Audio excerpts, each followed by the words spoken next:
ഈ ചാടിക്കൊണ്ട് വരുന്നവളാണ് എൻ്റെ base front. ഇവളെ ഇഷ്ടപ്രകാരമാണ് ഞാൻ മേനകയിലുള്ള നമ്മുടെ റഹ്മാനിയ ബിരിയാണി കടയിൽ വന്നത്. എന്തായാലും അകത്തേക്കൊന്ന് കയറി നോക്കാം. ഇവിടുത്തെ ഇൻറ്റീരിയർ ആയാലും സിറ്റിംഗ് ആയാലും എല്ലാം അടിപൊളിയാണ്. അതായത് പുള്ളിക്കാരത്തി നല്ല കട്ട വെയിറ്റിങ്ങിലാണ്, ഞാനും നല്ല വെയിറ്റിങ്ങിലാണ്. അങ്ങനെ നമ്മളെ വിചാരിച്ച സംഭവത്തിയിട്ടുണ്ട്. നമ്മുടെ റഹ്മാനിയയിലെ നല്ല തമ്മിട്ട ബിരിയാണി.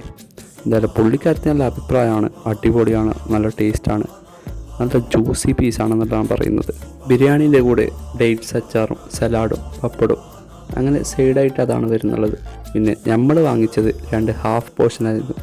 ഹാഫ് പോർഷൻ തന്നെ അത്യാവശ്യം ക്വാണ്ടിറ്റി ഉണ്ട്. പിന്നെ ഇതിൻ്റെ റേറ്റ് വരുന്നത് 150 ഹാഫ് പോർഷന്. എന്തായാലും ബിരിയാണി കൊള്ളാണ് പുള്ളിയുടെ അഭിപ്രായം. അങ്ങനെ ഞാനൊന്ന് നോക്കിയേക്കണമല്ലോ. എന്തായാലും ഇവളെ അഭിപ്രായം കേട്ടിട്ടായിട്ട് ഞാൻ ഇവിടെ വന്നിട്ടായിട്ട് കഴിച്ചതാണ്.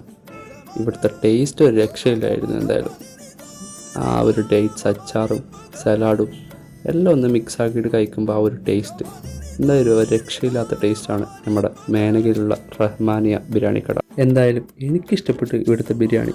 നിങ്ങളും ഒരിക്കൽ ട്രൈ ചെയ്യേണ്ട ബിരിയാണിയാണ്. നമ്മൾ ഇറങ്ങുമ്പോഴേക്ക് ഏകദേശം നല്ല തിരക്കായിരുന്നു. ഇതിൻ്റെ ലൊക്കേഷൻ വരുന്നത് നമ്മുടെ മേനകയിലുള്ള റഹ്മാനിയ ബിരിയാണി കട.